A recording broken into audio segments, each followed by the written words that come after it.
Yo l'équipe, aujourd'hui on se retrouve pour un troisième numéro déjà du complément. Et comme vous l'avez certainement lu dans le titre, on va parler aujourd'hui de la créatine. Alors comme d'habitude, on va détailler cette vidéo en plusieurs parties. À savoir, démarrer par qu'est-ce qu'est la créatine, ensuite à quoi ça sert, comment on la consomme, et enfin, comme d'habitude, est-ce qu'il y a des risques à consommer de la créatine. Alors on va commencer tout de suite par la définition.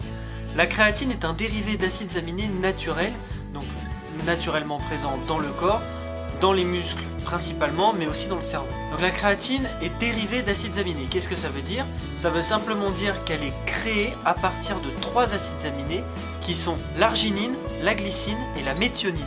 La créatine va être synthétisée par 3 organes principalement, à savoir le rein, le foie et le pancréas. Donc, étant donné qu'on retrouve de la créatine dans les fibres musculaires, on en retrouve dans notre alimentation, dans la viande. Et la consommation conseillée pour la créatine se résume à 1,5 à 3 grammes par jour. Un petit peu d'histoire maintenant, juste pour rappeler comment a été découvert la créatine.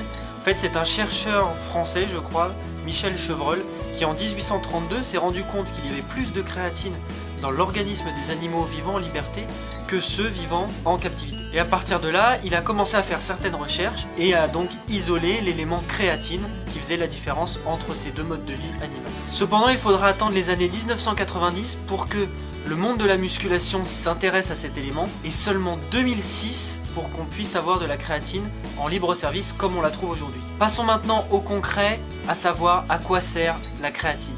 La créatine, en fait, quand vous allez l'ingérer, va se diriger directement dans votre muscle et là, elle se transformera en créatine phosphate. Et c'est cette créatine phosphate qui va avoir un intérêt dans la musculation. Puisqu'en réalité, la créatine phosphate va servir de réserve énergétique comme le glycogène qu'on a vu précédemment. Sauf que contrairement au glycogène qui délivre de l'énergie sur une petite période, là, on va avoir de l'énergie sur une période extrêmement courte, c'est-à-dire un effort inférieur à 1 minute et souvent très intense. Pour donner un exemple simple, une série de 10 répétitions au développé couché va être très intense et très courte. Et c'est ici que la créatine va avoir un vrai intérêt. Cependant, je me dois quand même de vous rappeler que la créatine n'aide pas directement à fabriquer des nouvelles fibres musculaires.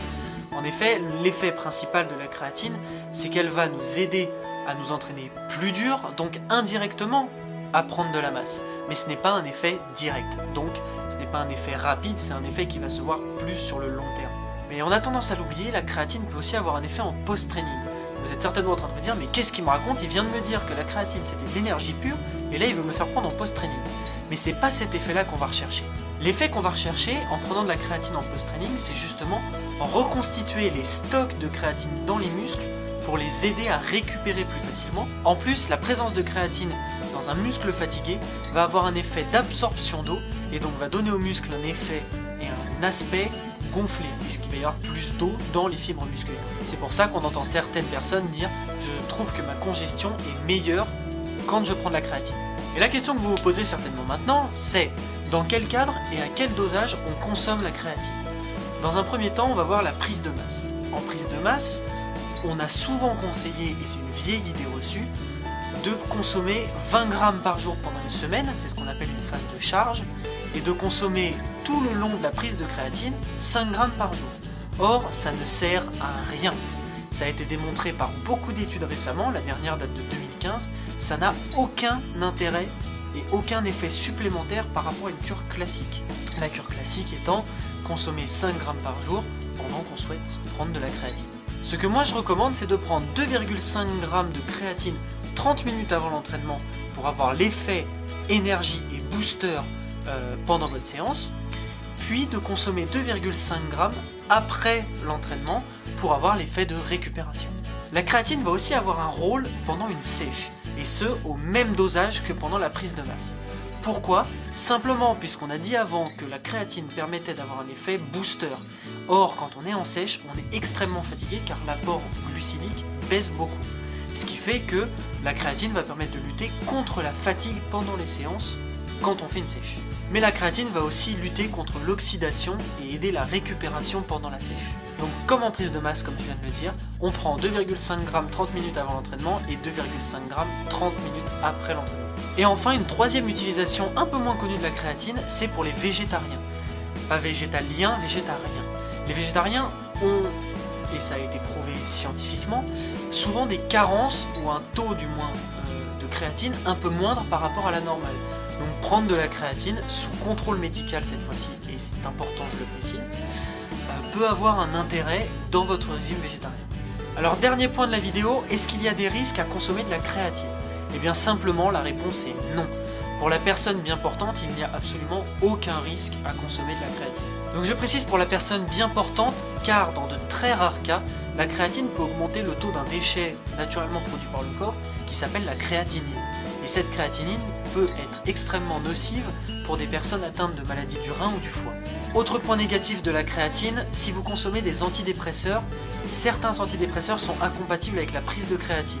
Donc si vous souhaitez vous supplémenter, parlez-en d'abord à votre médecin, c'est très important pour savoir si votre traitement est compatible avec la supplémentation en créatine. Donc pour conclure cette vidéo, je dirais simplement que la créatine peut être un véritable allié de votre performance, à long terme un véritable allié également du développement musculaire si c'est ce que vous recherchez. Cependant, si vous débutez la musculation, comme je le dis toujours, ça ne sert à rien de se supplémenter.